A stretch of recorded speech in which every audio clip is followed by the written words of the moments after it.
Hello dears, welcome back to Sala Learning. It's me Sri Bhama SB. അപ്പോൾ മക്കളെ നമ്മുടെ പരീക്ഷയാണല്ലേ, time for exam ആണ്. അടിപൊളിയായിട്ട് പഠിച്ച് മിടുക്കന്മാരായിട്ട് മാർക്ക് വാങ്ങിക്കേണ്ട സമയമാണ്. അപ്പോൾ ഇപ്പോൾ നിങ്ങൾ ചെയ്യേണ്ട കാര്യം എന്താണെന്ന് വെച്ചാൽ നമ്മുടെ ക്വസ്റ്റ്യൻ പേപ്പേഴ്സ് ചെയ്ത് പഠിക്കുക, അല്ലെങ്കിൽ ഇമ്പോർട്ടൻറ്റ് ക്വസ്റ്റ്യൻസുകൾ നോക്കുക എന്നുള്ളതാണ് അല്ലേ.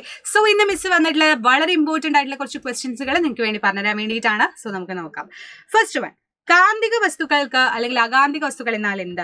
What is magnetic substance and non magnetic substance and classify them as magnetic and non magnetic. ഇവയെ തന്നിട്ടുള്ള സാധനങ്ങളെ നമ്മൾ എന്താക്കാനാണ്? കാന്തം ആകർഷിക്കുന്നവ, ആകർഷിക്കാത്തവ എന്ന് സെപ്പറേറ്റ് ചെയ്യാൻ വേണ്ടിയിട്ടുമാണ് ക്വസ്റ്റ്യൻ വന്നിട്ടുള്ളത്.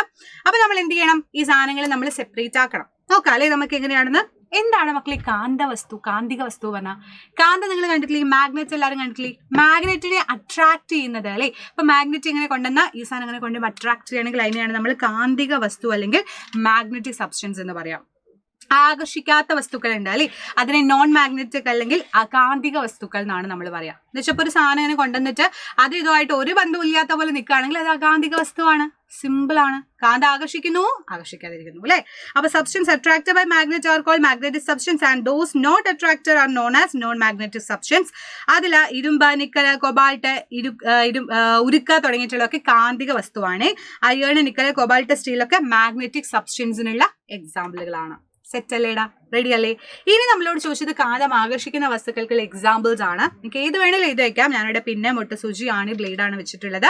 കാന്തം ആകർഷിക്കാത്ത ഏതാ ചോദിച്ചാൽ ഡെസ്ക്, ചോക്ക്, തൂവല്, പുസ്തകം, ചീപ്പ്, പ്ലാസ്റ്റിക് ഏത് വേണേലും എഴുതി വെക്കാം. അപ്പൊ പ്ലാസ്റ്റിക് കാന്തത്തിന്റെ അടുത്ത് കൊണ്ടാൽ ഒരിക്കലും അത് ആകർഷിക്കില്ല, അത് വേറെ വേറെ നിൽക്കുകയുള്ളൂ. ബ്ലേഡ് ആണെങ്കിൽ ഒന്നിച്ച് നിൽക്കും അല്ല. ഇങ്ങനെയാണെങ്കിൽ നമുക്ക് എന്ത് ചെയ്യാൻ പറ്റും? സെപ്പറേറ്റ് ചെയ്യാൻ വേണ്ടിയിട്ട് പറ്റും. ഇനി അടുത്തത്, some type of magnets are given below. Look at them the picture and write their names. What is the relation of name of the picture? ചില ഇനം കാന്തങ്ങളുടെ ചിത്രമാണ് താഴെ കൊടുത്തത്. ചിത്രം നോക്കി അവിടെ പേര് എഴുതാൻ വേണ്ടി ചോദിച്ചിട്ടുണ്ട്. എവിടെ നോക്കടേ, ഈ സാധനം കാണുമ്പോൾ തന്നെ നമുക്കറിയാം ഇതൊരു ബാർ മാഗ്നറ്റ് ആണ് അല്ലെ. നീളമുള്ളതായതുകൊണ്ട് ബാർ മാഗ്നറ്റ് എന്ന് എഴുതി വെക്കാം. ഇനിയോ യു ഷേപ്പിലാവുമ്പോൾ നമ്മൾ യു കാന്തം അല്ലെങ്കിൽ യു മാഗ്നറ്റ് എന്ന് വേണമെങ്കിൽ ഇവനെ എഴുതി വെക്കാം. ഇവനാണെങ്കിൽ റിംഗ് മാഗ്നറ്റ് അല്ലെങ്കിൽ റിംഗ് കാന്തം. റിംഗ് പോലെ ഇരിക്കുന്നുണ്ട് റിംഗ്, യു ആകുമ്പോൾ യു, ബാർ ആകുമ്പോൾ ബാർ. സിമ്പിൾ അല്ലെ. അപ്പൊ കാന്തത്തിന് അവരുടെ ആകൃതിയുടെ അടിസ്ഥാനത്തിലാണ് ഈ പേര് നൽകിയിരിക്കുന്നത് കേട്ടോ. മാഗ്നറ്റ്സ് അവർക്ക് നെയിം കൊടുത്തിട്ടുള്ളത് എന്തിന്റെ ബേസിലാണ്? അതിന്റെ ഷേപ്പിന്റെ ബേസിലാണ് എന്ന് പറയാൻ വേണ്ടി പറ്റുന്നു. റെഡി അല്ലേടാ? സെറ്റ് അല്ലേ? അപ്പൊ ഒരുപാടെണ്ണം നിങ്ങൾക്ക് പഠിക്കാനുണ്ട്. ഇതിലൊരു 4-5 പഠിച്ചു വെക്കാം. ലാഡ കാന്തം, ബാർ കാന്തം, സിലിണ്ടറിക്കൽ കണ്ടോ, ഒരു സിലിണ്ടർ ഇരിക്കുന്ന പോലെ ഇരിക്കുന്നുണ്ടോ. കാന്തസൂചി, ഓവല, യു, ഡിസ്ക്, റിംഗ്, അങ്ങനെ ഒരുപാട് എണ്ണം ഉണ്ട്. ഇത് നിങ്ങൾ പഠിക്കാം. നെക്സ്റ്റ് ക്വസ്റ്റ്യൻ, ധ്രുവങ്ങൾ രേഖപ്പെടുത്താത്ത റിംഗ് കാന്തത്തിന്റെ ധ്രുവങ്ങൾ ഇവിടെ കണ്ടെത്തേണ്ടതുണ്ട്. ഇവിടെ ഏതാണെന്നുള്ളത് നമുക്ക് അറിയില്ല. അപ്പോൾ അതിന്റെ ധ്രുവങ്ങൾ കണ്ടുപിടിക്കാൻ വേണ്ടിയിട്ട് ചോദിച്ചിട്ടുണ്ട്. അതിനെന്തൊക്കെ പ്രവർത്തനങ്ങളാണ് ചെയ്യുക? അതേപോലെ പരസ്പരം ആകർഷിച്ച് നിൽക്കുന്ന 2 കാന്തങ്ങൾ റിമ വരച്ചിട്ടുണ്ട്. ഇതിൽ തെറ്റുണ്ടോ എന്നാണ് ചോദിച്ചിട്ടുള്ളത്. Draw the 2 bar magnets that attracted each other. Is there anything wrong in that? അതിലെന്തെങ്കിലും റോങ് ഉണ്ടോ എന്ന് ചോദിച്ചിട്ടുണ്ട്. എടാ മക്കളെ, നമ്മളെ ഫ്രീ ആയിട്ടൊരു മാഗ്നറ്റിനെ എങ്ങനെ ഫ്രീ ആക്കിയിട്ട് വെച്ച് കഴിഞ്ഞാൽ അത് ഇങ്ങോട്ട് നടക്കും. ഇങ്ങനെ തിരിഞ്ഞ് ലാസ്റ്റ് ഒരു പൊസിഷനിൽ നിൽക്കും. എവിടെയാ? North south direction, NS direction. ഇങ്ങനെ തിരിഞ്ഞ്, ഞാനിപ്പോൾ ഇങ്ങനെ തിരിഞ്ഞ് നോർത്ത് സൗത്ത് ആയിട്ട് നിൽക്കുകയാണെങ്കിൽ അങ്ങനെയാണ് ഒരു ബാർ മാഗ്നറ്റ്. സ്വതന്ത്രമായിട്ട് കെട്ടി തൂക്കിയിട്ടുള്ള ഒരു ബാർ മാഗ്നറ്റ് എപ്പോഴും റൗണ്ട് ചെയ്ത് നിൽക്കുക നോർത്ത് സൗത്തിലാണ് കേട്ടോ. So freely suspended magnet always come to rest in the north south direction ആണെന്ന് നമുക്ക് പറയാൻ വേണ്ടി പറ്റുന്നു. ഇനിയോ നമ്മളോട് ചോദിച്ചത് ആകർഷണത്തിന്റെ കേസാണ്. ഞാനൊരു കാര്യം പറയട്ടെ. ഇപ്പൊ ഞാൻ നോർത്ത് പോളും കൊണ്ടുവന്നു, അപ്പുറത്തെ മറ്റൊന്നിന്റെ നോർത്ത് പോളാ കൊണ്ടുവന്നേ വിചാരിച്ചോ.